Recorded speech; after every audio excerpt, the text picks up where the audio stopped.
car company for being too good? It sounds strange, doesn't it? Because in the automotive world, the rules are simple. Cut costs, sell more, maximize profit.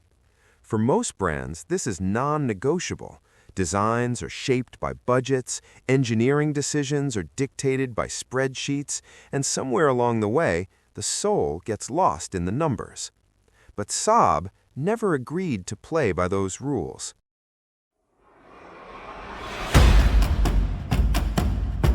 They were the rebels of the automotive world, a brand that questioned instead of followed, that rewrote traditions instead of repeating them.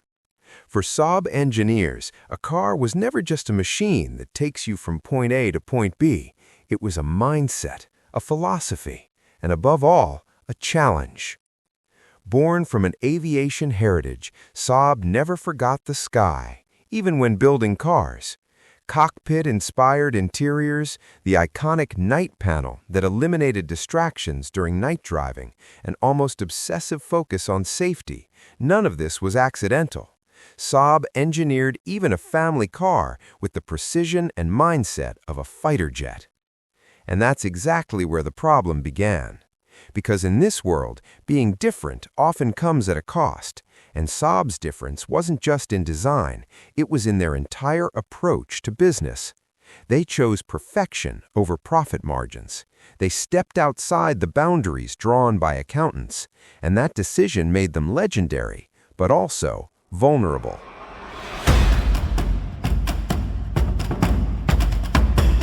Eventually, they became part of a giant automotive empire, General Motors.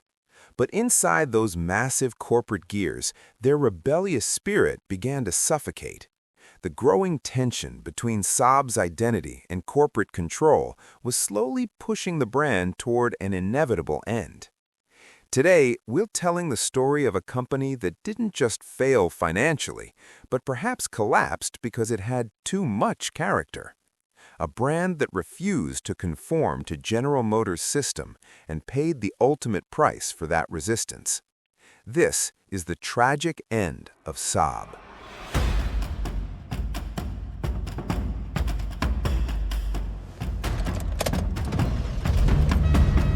Saab's story didn't begin on the road. It began in the sky. This was not a company born to build cars. They were created to build fighter jets. And that origin, their DNA, never truly changed. It simply shifted direction, from runways to highways, but their spirit always remained airborne. You could feel that heritage in every Saab ever made, because their philosophy was fundamentally different from any conventional car manufacturer. To Saab engineers, a car wasn't just a comfortable means of transportation, it was a controlled system. They wanted to give drivers the same sense of precision, awareness, and safety that a pilot feels inside a cockpit. That's why, in a Saab, no detail was ever just design.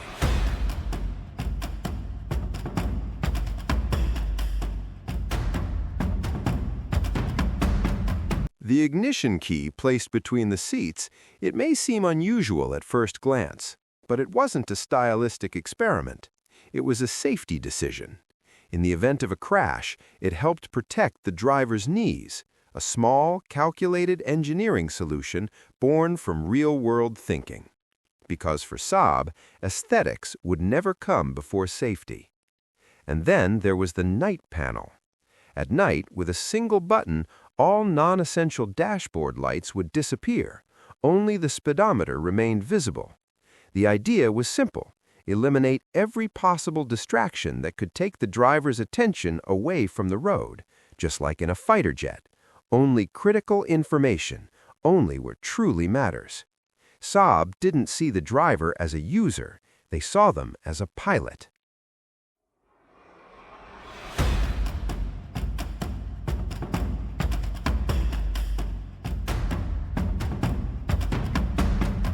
That's why driving a Saab wasn't just driving.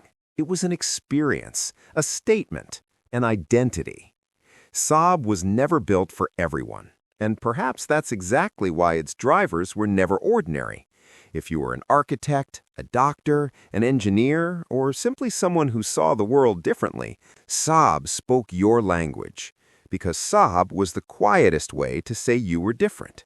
A BMW showed your speed, a Mercedes displayed your status, but a Saab whispered who you were.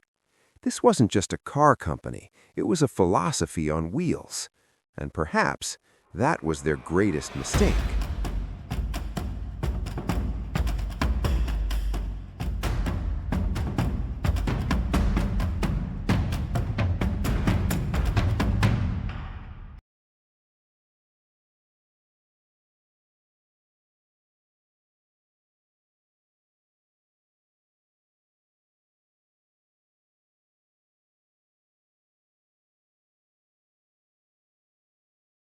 The year is 1989, a turning point in the automotive world, and onto the stage steps one of the largest industrial giants on Earth, General Motors. Their goal was clear, not just to acquire Saab, but to reshape it. They wanted to leverage Saab's prestige, its loyal customer base, its unique brand identity, and turn it into something more efficient, more scalable, more profitable. On paper, the strategy was flawless, but they underestimated one thing: Saab's soul.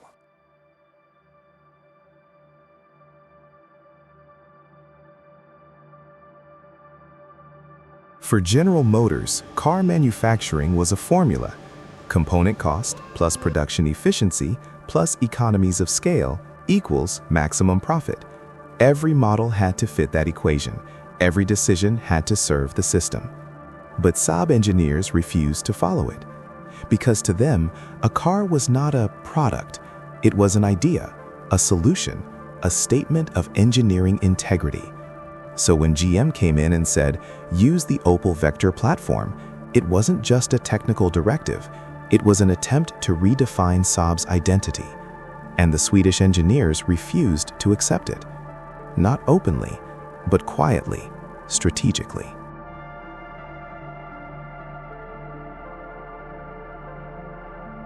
They appeared to follow the platform requirements, but in reality, they changed almost everything. The chassis was reinforced, safety systems were enhanced, driving dynamics were re-engineered. On paper, GM's cost models worked, but on the factory floor, Saab was tearing those numbers apart. This wasn't sabotage, this was belief. For Saab engineers, cheaper never meant better. They continued to do what they believed was right, even when it made no financial sense. But for GM, this was unacceptable. Every reinforcement, every additional engineering improvement chipped away at profit margins. Saab's obsession with perfection didn't fit into GM's system, and over time, this tension grew into a full-scale collision between two worlds. On one side, a multi-billion-dollar corporation. On the other, a group of engineers unwilling to compromise. GM wanted a product. Saab insisted on building a masterpiece. And this stubborn conflict became one of the most expensive standoffs in automotive history. In the end, there were no winners, but who lost was painfully clear.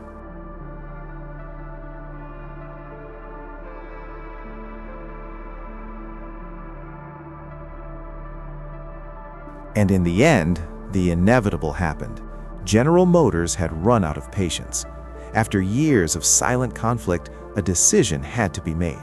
Saab would either fully conform to the system or be left behind by it. And when that moment came, the choice was clear. Saab's soul was sacrificed. The controversial strategy known as badge engineering became the final blow to the brand's identity. This was no longer about engineering, it was about appearances. A Subaru was rebadged as a Saab, the 92X. A Chevrolet SUV was marketed with a Saab badge, the 97X. On paper, these were new models, but in reality, they were not Saabs.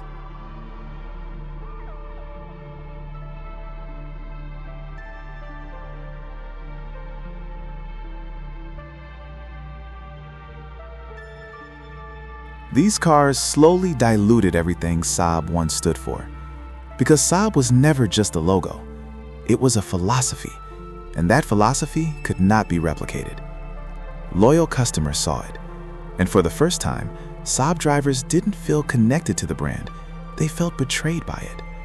Trust was broken, the bond was lost, and a brand that once symbolized individuality began to lose itself. By 2011, there was no turning back. When the final Saab rode off the production line, the silence wasn't just inside the factory. Something in the automotive world had changed forever. The world didn't just lose a car brand, it lost something greater. The pure passion for automobiles, an engineering philosophy that refused to bow to profit, and that stubborn belief in doing things the right way, no matter the cost.